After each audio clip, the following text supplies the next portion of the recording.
Hello everyone, আসসালামু আলাইকুম। কেমন আছেন সবাই? আমি আলহামদুলিল্লাহ ভালো আছি, অনেক ভালো।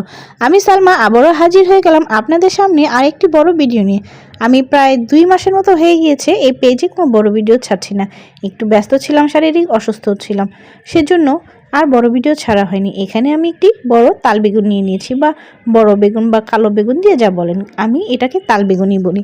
এবার আমি বেগুনটাকে পিস পিস করে কেটে নিচ্ছি। ঠিক এইভাবে বেগুনগুলোকে কেটে নেওয়া শেষ হয়ে গেলে মাঝখান থেকে আমি চাকু দিয়ে কেটে মাঝখানের অংশটা উঠিয়ে নিচ্ছি। এভাবে আমি সবগুলো বেগুনের টুকরোকে মাঝখান থেকে কেটে নিয়ে উঠিয়ে নিচ্ছি। এই যে দেখুন, আমার বেগুনগুলো কিন্তু কাটা হয়ে গিয়েছে মাঝখান থেকে। এবার আমি এই মাঝখানের অংশগুলোকে চাকুর সাহায্যে কুচি করে কেটে নিচ্ছি, যেরকম আমরা আলু ভাজি কাটি ঠিক ওরকম করে। এই তো আমি এক এক করে সবগুলো বেগুনগুলোকে আলু ভাজার মতো কুচি করে কেটে নিলাম। আমার কিন্তু বেগুন কুচি করা শেষ। এই যে দেখুন, ঠিক এরকমটাই হবে। এবার আমি বেগুনটাকে ধুয়ে পরিষ্কার করে নিচ্ছি। বেগুন ধোয়া পরিষ্কার করা শেষ। এবার আমি এর মধ্যে দিয়ে দিচ্ছি পেঁয়াজের কুচি, দিয়ে দিচ্ছি কাঁচামরিচ কুচি, দিয়ে দিব এক এক করে সব রকমের মশলা। এখানে দেব আমি প্রথমে দিলাম লবণ, তারপরে দিয়ে দিচ্ছি মরিচের গুঁড়া, তারপরে দেব হলুদের গুঁড়া, দিয়ে দিব ধনিয়ার গুঁড়া।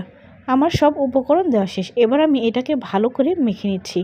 ও তার আগে আবার আমি ওটা মাখানোর আগে আমি কেটে ধুয়ে রাখা যে বেগুনগুলো, তার মধ্যে আমি হলুদ, লবণ এবং মরিচের গুঁড়া দিয়ে বেগুনগুলোকে আমি কিছুক্ষণের জন্য ম্যারিনেট করে রেখে দিচ্ছি, যাতে এই বেগুন ভাজিটি খেতে অনেক ভালো লাগে। আমার কাছে তো অনেক ভালো লাগে, আপনাদের কাছে কেমন লাগে তা জানি না। এই তো আমি সেই বেগুনগুলোর মধ্যে সব মশলা দিয়ে রেখেছিলাম। এবার আমি এই বেগুনগুলোকে হাতের সাহায্যে ভালো করে চটকিয়ে নিচ্ছি। চটকানো শেষ। এর মধ্যে আমি এক এক করে 2-3টা ডিম ভেঙে দিলাম। 2টা ডিমই দেবো, যেহেতু আমরা 3জন মানুষ, মানুষ বেশি না। এখানে আমি 3জন মানুষের জন্য 2টা ডিম নিয়েছি। আপনারা ইচ্ছা করলে আরও অনেকগুলো বেশি ডিম নিতে পারেন।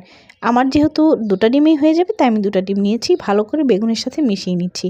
এবার আমি আগে থেকে যে লবণ, হলুদ, মরিচ মেখে রেখেছিলাম, সেই বেগুনগুলোকে একটি ফ্রাই প্যান নিলাম, তার মধ্যে তেল গরম করে এক এক করে দিয়ে দিচ্ছি।